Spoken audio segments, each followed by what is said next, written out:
साथियों, मैं आशीष शर्मा एक बार फिर स्वागत करता हूं आपके अपने ही काव्य क्लासेस के यूट्यूब चैनल पर। साथियों, हमने पिछले वीडियो में पढ़ा था राजस्थान का एकीकरण, राजस्थान के एकीकरण की परिभाषा, राजस्थान एकीकरण का उद्देश्य और राजस्थान एकीकरण का प्रथम चरण। ये तो हम पिछले वीडियो में पढ़ चुके थे। साथियों, आज हम पढ़ेंगे राजस्थान एकीकरण का दूसरा चरण और दूसरा चरण कैसे बनाया गया, किन परिस्थितियों में बनाया गया और किन रियासतों को मिलाकर बनाया गया, इन सब बातों को लेकर आज हम चर्चा कर रहे हैं। तो दोस्तों, आप सभी का एक बार फिर स्वागत करता हूं आपके अपने ही काव्य क्लासेस के यूट्यूब चैनल पर। और दोस्तों, आज का हमारा विषय है राजस्थान का एकीकरण दूसरा चरण। ठीक है दोस्तों, तो करते हैं शुरू। राजस्थान का एकीकरण दूसरा चरण। दोस्तों, समझना, बात आती है कि जो राजस्थान का एकीकरण है और इसका जो दूसरा चरण है, इसे कहा किया जाता है। तो सबसे पहले याद रखना, पूछा जाए कि राजस्थान एकीकरण के दूसरे चरण का नाम क्या है, तो आप क्या बताओगे? पूर्व राजस्थान संघ। ये दोस्तों, पूछा जाए कि राजस्थान एकीकरण के दूसरे चरण का नाम क्या है, तो आप क्या बताओगे? पूर्व राजस्थान संघ। क्लियर दोस्तों? फिर बात आती है कि जो पूर्व राजस्थान संघ है, जो राजस्थान का जो दूसरा चरण है, वो कब किया गया था, तो आप क्या बताओगे? 25 मार्च 1948। दो बातें क्लियर। पहली बात तो क्या क्लियर हुई कि जो राजस्थान एकीकरण है, इस राजस्थान एकीकरण का दूसरा चरण क्या कहलाएगा दोस्तों? पूर्व राजस्थान संघ। अच्छा, पूर्व राजस्थान संघ कब बनाया गया? 25 मार्च 1948।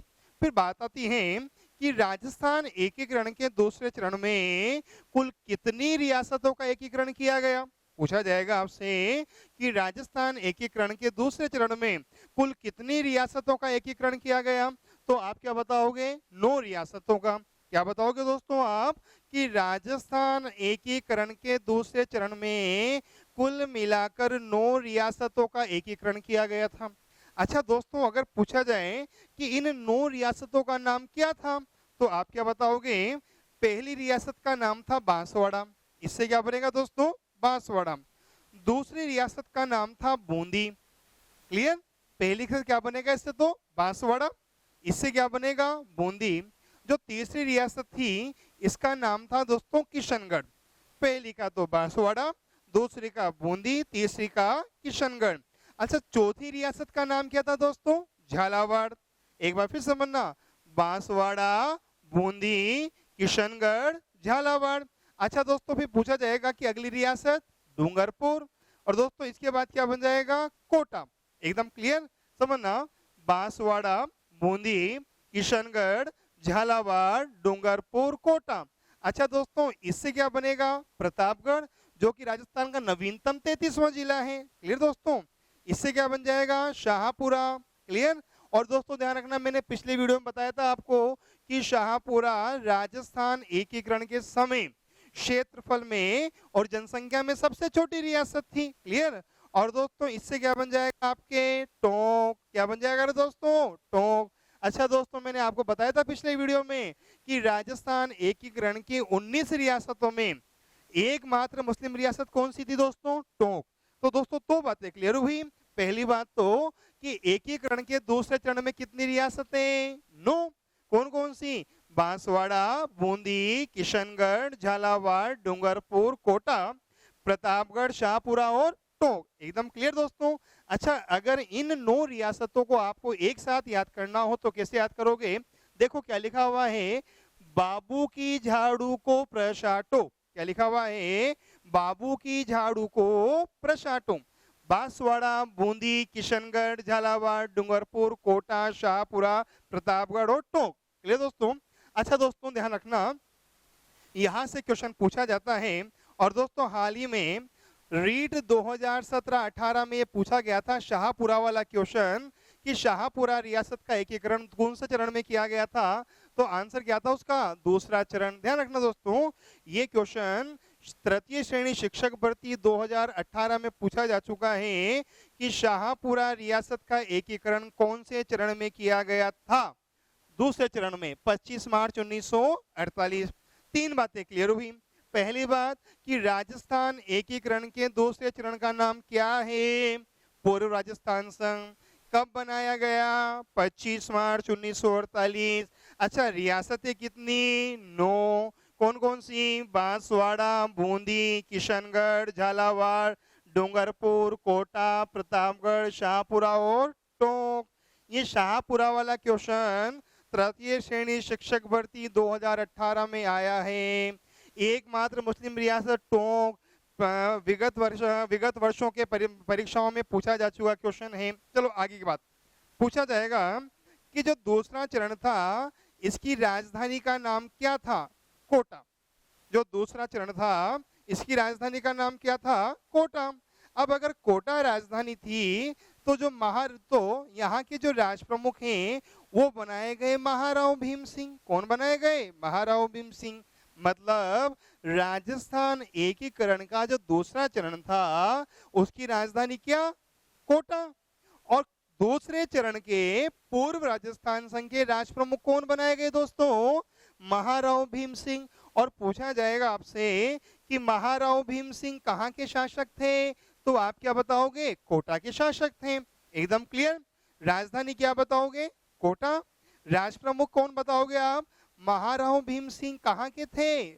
कोटा के। एकदम क्लियर। और पूछा जाए कि राजस्थान एकीकरण के दूसरे चरण के उप राज प्रमुख कौन थे, तो आप क्या बताओगे? बहादुर सिंह। कौन थे दोस्तों? बहादुर सिंह। और पूछा जाए बहादुर सिंह कहाँ के शासक थे? बूंदी के। समझ जाओगे क्या? एक बार फिर समझना, राजस्थान एकीकरण के दूसरे चरण की राजधानी कोटा। राज प्रमुख महाराव भीम सिंह कहाँ के? कोटा के। अच्छा, उपराज प्रमुख क्या बताओगे आप दोस्तों? बहादुर सिंह कहाँ के थे? बूंदी के। अच्छा देखो दोस्तों, हमने पिछले वीडियो में पढ़ा था कि जब राजस्थान का एकीकरण हो रहा था तो कुल कितने ठिकाने थे? 3। कितने ठिकाने थे भैया? 3। कौन कौन से? मैंने कहा था ना, एक का नाम था लावा, एक का नाम था नीमराना और एक का नाम था कुशलगढ़। अच्छा, जब हमने राजस्थान एकीकरण का पहला चरण पढ़ा था तो कौन सा ठिकाना मिलाया था? नीमराना। आगे ना याद? अब बचे कितने ठिकाने दोस्तों? 2। तो दोस्तों वो 2 ठिकाने कौन कौन से बचे? एक तो बचा लावा और एक बचा कुशलगढ़। एक तो क्या बचा? लावा और एक बचा कुशलगढ़। और लावा और कुशलगढ़ इन दोनों ठिकानों को जो राजस्थान में मिलाया गया वो कब मिलाया गया? दूसरे चरण में। मतलब पूछा जाएगा कि राजस्थान एकीकरण के दूसरे चरण में कुल कितने ठिकाने मिलाए गए थे? 2 ठिकाने। कौन कौन से? एक तो लावा और एक कुशलगढ़। और दोस्तों पूछा जाए कि एकीकरण के समय लावा का शासक कौन था? वंश प्रदीप सिंह। पूछा जाए कि राजस्थान एकीकरण के समय लावा का शासक कौन था? वंश प्रदीप सिंह। और लावा ठिकाने को किस रियासत में मिलाया गया था? टोंक में। पूछा जाए कि जो लावा ठिकाना है इसे किस रियासत में मिलाया गया था दोस्तों? टोंक में। पहली बात। दोस्तों दूसरा ठिकाना कौन सा मिलाया गया? कुशलगढ़। और पूछा जाए कि कुशलगढ़ के शासक कौन थे? हरेंद्र सिंह। जो कुशलगढ़ है इस कुशलगढ़ के शासक कौन थे दोस्तों? हरेंद्र सिंह। और पूछा जाए कि जो कुशलगढ़ है इसे किस रियासत में मिलाया गया था? बांसवाड़ा में। एकदम क्लियर। पहली बात, ठिकाने कितने मिलाए गए? 2। कौन कौन से? एक तो लावा और एक कुशलगढ़। लावा का शासक कौन था उस समय? वंश प्रदीप सिंह। और कुशलगढ़ का हरेंद्र सिंह। अच्छा, लावा को साहब आपके कहाँ मिलाया गया? टोंक में। और कुशलगढ़ को साहब आपके कहाँ मिलाया गया? बांसवाड़ा में। एकदम क्लियर। अब दोस्तों एक बात अच्छी तरह ध्यान में रखना, ये अक्सर क्वेश्चन आ सकता है। एक बात दोस्तों अच्छी तरह ध्यान में रखना, ये क्वेश्चन आ सकता है। ध्यान रखना दोस्तों, अक्सर ऐसे क्वेश्चन पूछे जाते हैं। दोस्तों जो लावा ठिकाना है ना, जो लावा ठिकाना है ये एकीकरण के समय, जो लावा ठिकाना है ये एकीकरण के समय साहब आपके किस रियासत में आता था? जयपुर में। जो एकीकरण के समय ये लावा ठिकाना ये कहाँ आता था? जयपुर में। तथा रावा जो ठिकाना है ये वर्तमान में साहब आपके कहाँ आता है? टोंक में। कहाँ आता है दोस्तों? टोंक में। पहले कहाँ आता था? जयपुर में। वर्तमान में कहाँ आता है? टोंक में। फिर बात आती है कि अगर लावा ठिकाना जयपुर में आता था तो हमने जयपुर को तो नहीं मिलाया, लेकिन जयपुर में आने वाले लावा को मिला लिया, कहाँ मिला लिया? टोंक में। बात आती है कि इस लावा ठिकाने को, बात आती है कि जो लावा ठिकाना है इसे जो टोंक में मिलाया गया, ये किसके सुझाव पर मिलाया गया? समझना, लावा आ कहाँ रहा है? जयपुर में। हम लावा को मिला किस में रहे हैं? टोंक में। जयपुर को तो नहीं मिला रहे ना, किसको मिला रहे हैं? लावा को। किस में मिला रहे हैं? टोंक में। तो बात आए कि इस लावा ठिकाने को अगर टोंक में मिलाया जयपुर को छोड़कर, तो किसके कहने पर मिलाया? अगर ऐसा क्वेश्चन आ जाए तो ध्यान रखना दोस्तों, आपका क्या आंसर होगा कि इस लावा ठिकाने को जो टोंक में मिलाया गया, ये मिलाया गया था केंद्र सरकार के आदेश पर। पूछा जाए कि जो लावा ठिकाना है, इस लावा ठिकाने को जो टोंक में मिलाया गया वो किसके सुझाव पर मिलाया गया था? केंद्र सरकार के सुझाव पर। अच्छा, क्वेश्चन क्या बनेगा कि निम्न में से वो कौन सा ठिकाना है जो केंद्र सरकार के सुझाव पर या केंद्र सरकार के दिशा निर्देशों पर टोंक रियासत में मिलाया गया था? आंसर क्या लगाओगे? लावा। एकदम क्लियर। फिर समझना, राजस्थान एकीकरण के समय ठिकाने कितने थे? 3। 3 में से एक ठिकाना था नीमराना, मिला लिया था हमने पहले चरण में। बचे कितने ठिकाने? 2। कौन कौन से? लावा और कुशलगढ़। लावा का शासक कौन था उस समय? वंश प्रदीप सिंह। कुशलगढ़ का हरेंद्र सिंह। अच्छा, लावा को कहाँ मिलाया गया? टोंक में। कुशलगढ़ को कहाँ मिलाया गया? बांसवाड़ा में। लावा आता कहाँ था? जयपुर में। मिलाया कहाँ गया? टोंक में। और किसके सुझाव पर मिलाया गया? केंद्र सरकार के सुझाव पर। एकदम क्लियर। अगली बात आती है कि जो राजस्थान का एकीकरण है और इसका जो दूसरा चरण है, इसका उद्घाटन किसने किया? तो आपका आंसर होगा NV गौडगिल, नरहरि विष्णु गौडगिल। पूछा जाए कि राजस्थान एकीकरण के दूसरे चरण का उद्घाटन किसने किया, तो आप क्या बताओगे? NV गौडगिल ने। अच्छा, पूछ लिया जाए कि जो पूर्व राजस्थान संघ है इसका उद्घाटन किस दुर्ग में किया गया? कोटा दुर्ग में। कहाँ किया गया दोस्तों? कोटा दुर्ग में। अच्छा, किसके द्वारा किया गया? NV गौडगिल के द्वारा। एकदम क्लियर। एक बार फिर समझना, अच्छी तरह रिपीट कर रहा हूं, फिर और आगे बढ़ेंगे। राजस्थान एकीकरण के दूसरे चरण का नाम क्या बताओगे? पूर्व राजस्थान संघ। क्या बताओगे रे भैया? पूर्व राजस्थान संघ। अच्छा, कब बनाया गया? 25 मार्च 1948।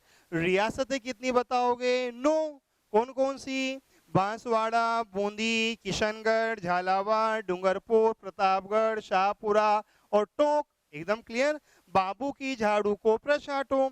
अच्छा, राजस्थान एकीकरण के समय क्षेत्रफल और जनसंख्या में सबसे छोटी रियासत कौन सी थी? शाहपुरा। और शाहपुरा वाला क्वेश्चन पूछा गया है तृतीय श्रेणी शिक्षक भर्ती 2018 में, याद रखना। अच्छा, राजस्थान एकीकरण के दूसरे चरण की राजधानी क्या बताओगे? कोटा। राष्ट्र प्रमुख का नाम क्या बताओगे? महाराव भीम सिंह। अच्छा, महाराव भीम सिंह कहाँ के हैं दोस्तों? कोटा के। उपराष्ट्र प्रमुख क्या बताओगे? बहादुर सिंह। बहादुर सिंह कहाँ के हैं दोस्तों? बूंदी के। अच्छा, पूछा जाए कि पूर्व राजस्थान संघ में कितने ठिकाने मिलाए गए थे? 2। कौन कौन से? लावा और कुशलगढ़। लावा का शासक वंश प्रदीप सिंह। अच्छा, किस रियासत में मिलाया गया? टोंक में। कुशलगढ़ का शासक हरेंद्र सिंह। किस रियासत में मिलाया गया? बांसवाड़ा में। अच्छा दोस्तों, ध्यान रखना, जो लावा है ये आता किस में था? जयपुर में। अच्छा, लावा वर्तमान में किस जिले में है? टोंक में। तो लावा को जो टोंक में मिलाया गया जयपुर से निकालकर, वो किसके सुझाव पर मिलाया गया? केंद्र सरकार के सुझाव पर। दूसरे चरण का उद्घाटन किसने किया? NV गौडगिल ने। अच्छा, किस दुर्ग में किया? कोटा दुर्ग में। क्लियर। आगे चलते हैं, सब समझना दोस्तों अच्छी तरह। देखिए, हम थोड़ी सी ज्योग्राफी पढ़ते हैं, ज्यादा नहीं पढ़ेंगे दोस्तों, अपना विषय नहीं है, थोड़ी सी पढ़ते हैं। पूर्व, पश्चिम, उत्तर, दक्षिण। ये तो पूर्व पश्चिम, ये उत्तर और दक्षिण। अब ये कौन सी दिशा हुई दोस्तों? ये कौन सी दिशा हुई? दक्षिण पूर्व। ये कौन सी दिशा हुई दोस्तों? दक्षिण पूर्व। क्लियर। अब समझना दोस्तों, ये जो दक्षिण पूर्व दिशा है, इस दिशा में कुल मिलाकर 10 रियासतें थी। जो दक्षिण पूर्व दिशा है, इसमें कुल मिलाकर कितनी रियासतें थी? 10। अच्छा, एक क्वेश्चन, अब दोस्तों जो 10 रियासतें थी ना, उन 10 रियासतों में से जो 9 रियासतें थी, इन 10 रियासतों में से जो 9 रियासतें थी, ये तो मिलाई हमने दूसरे चरण में। किसमें मिलाई दोस्तों? हमने दूसरे चरण में। और बची एक रियासत उदयपुर, इसको मिलाया हमने तीसरे चरण में। समझना, ये बहुत अच्छा क्वेश्चन है। दक्षिण पूर्वी राजस्थान में कुल कितनी रियासतें थी? 10। 10 में से जो 9 रियासतें थी, ये तो हमने मिलाई दूसरे चरण में। अब बची कितनी रियासत? एक, और उस एक को मिलाया हमने तीसरे चरण में। अब प्रश्न क्या बनेगा, अच्छी तरह समझना। प्रश्न क्या बनेगा कि दक्षिण पूर्वी राजस्थान का एकीकरण कब आरंभ हुआ? प्रश्न क्या बनेगा कि दक्षिण पूर्वी मतलब ये दिशा, दक्षिण पूर्वी राजस्थान का एकीकरण कब आरंभ हुआ? तो आपका आंसर क्या होगा? 25 मार्च 1948 को क्या आरंभ हुआ था? दक्षिण पूर्वी राजस्थान का एकीकरण। प्रश्न नंबर 1 क्लियर? फिर समझना, क्वेश्चन क्या बनेगा कि दक्षिण पूर्वी राजस्थान का एकीकरण कब आरंभ हुआ? तो आपका आंसर क्या होगा? 25 मार्च 1948। अच्छा, थोड़ा प्रश्न को और घुमा देगा। कैसे घुमा के पूछ सकते हैं? अगर आपसे पूछा जाए कि निम्न में से वो कौन सा चरण है जिसका संबंध दक्षिण पूर्वी राजस्थान से है, तो आप क्या बताओगे? पूर्व राजस्थान संघ। क्या बताओगे? पूर्व राजस्थान संघ। दो तरह से क्वेश्चन बने, समझना। प्रश्न एक तो कैसे बनेगा कि दक्षिण पूर्वी राजस्थान का एकीकरण कब आरंभ हुआ? 25 मार्च 1948। अगर क्वेश्चन को थोड़ा घुमाकर पूछा जाए कि निम्न में से वो कौन सा चरण है जिसका संबंध दक्षिण पूर्वी राजस्थान से है, तो आपका आंसर क्या होगा? 25 मार्च पूर्व राजस्थान संघ। अच्छा, क्वेश्चन नंबर 3 क्या बनेगा कि निम्न में से वो कौन से दो चरण हैं जिनका संबंध दक्षिण पूर्वी राजस्थान के एकीकरण से है, तो आप क्या बताओगे कि दूसरा और तीसरा चरण। दूसरा और तीसरा चरण दो ऐसे चरण हैं जिसका संबंध किससे है? दक्षिण पूर्वी राजस्थान के एकीकरण से। 3 प्रश्न क्लियर? पहला कि दक्षिण पूर्वी राजस्थान का एकीकरण कब आरंभ हुआ? 25 मार्च 1948। निम्न में से वो कौन सा चरण है जिसका संबंध दक्षिण पूर्वी राजस्थान के एकीकरण से है? पूर्व राजस्थान संघ। अच्छा, 7 चरणों में वो कौन से दो चरण हैं जिसका संबंध दक्षिण पूर्वी राजस्थान के एकीकरण से है? एक तो दूसरा और एक तीसरा। अच्छा, प्रश्न नंबर 4 और याद करना, क्या कि दक्षिण पूर्वी राजस्थान के एकीकरण में कुल कितनी रियासतों का एकीकरण किया गया था? 10 रियासतों का। कितनी रियासतों का दोस्तों? 10 रियासतों का। हो गए 4 प्रश्न। प्रश्न नंबर 1 कि दक्षिण पूर्वी राजस्थान का एकीकरण क्या बताओगे? 25 मार्च 1948। प्रश्न नंबर 2 दक्षिण पूर्वी राजस्थान का एकीकरण कब? अच्छा, दक्षिण पूर्वी राजस्थान का जो एकीकरण है वो किस चरण से आरंभ हुआ? पूर्व राजस्थान संघ से। प्रश्न नंबर 3 मैंने बताया कि वह कौन से दो चरण हैं जिसका संबंध दक्षिण पूर्वी राजस्थान से है? दूसरा और तीसरा। अच्छा, प्रश्न नंबर 4 दक्षिण पूर्वी राजस्थान के एकीकरण में कुल कितनी रियासतों का एकीकरण किया गया? 10। और प्रश्न नंबर 5 RAS के एग्जाम में पूछा गया है दोस्तों। क्या पूछा गया है कि समझना, किस रियासत को मिलाकर दक्षिण पूर्वी राजस्थान का एकीकरण संपन्न हुआ? प्रश्न क्या पूछा गया कि किस रियासत को मिलाकर दक्षिण पूर्वी राजस्थान का एकीकरण संपन्न हुआ? तो आपका आंसर क्या होगा? उदयपुर। उदयपुर रियासत को मिलाकर दक्षिण पूर्वी राजस्थान का एकीकरण संपन्न किया गया था। एकदम क्लियर दोस्तों? तो दोस्तों, ये था आपका राजस्थान एकीकरण का दूसरा चरण, पूर्व राजस्थान संघ। दोस्तों, मैं उम्मीद करता हूं आपको हमारा ये प्रयास समझ में आया होगा। अगर दोस्तों आपको हमारा प्रयास सार्थक लगा हो तो प्लीज हमारे वीडियो को लाइक करें, शेयर करें और सब्सक्राइब करें। दोस्तों, अधिक से अधिक संख्या में हमारे वीडियो को शेयर करें। दोस्तों, जैसा कि आप सभी को पता है कि अभी कोरोना वायरस की वजह से नियमित रूप से क्लासेस शुरू नहीं हो पा रही हैं, तो वर्तमान में ऑनलाइन क्लासेस ही दोस्तों आपकी सफलता का आधार है। अधिक से अधिक संख्या में वीडियो को शेयर करके अपने और अपने साथियों का बेहतर भविष्य बनाने में योगदान दें। थैंक यू दोस्तों।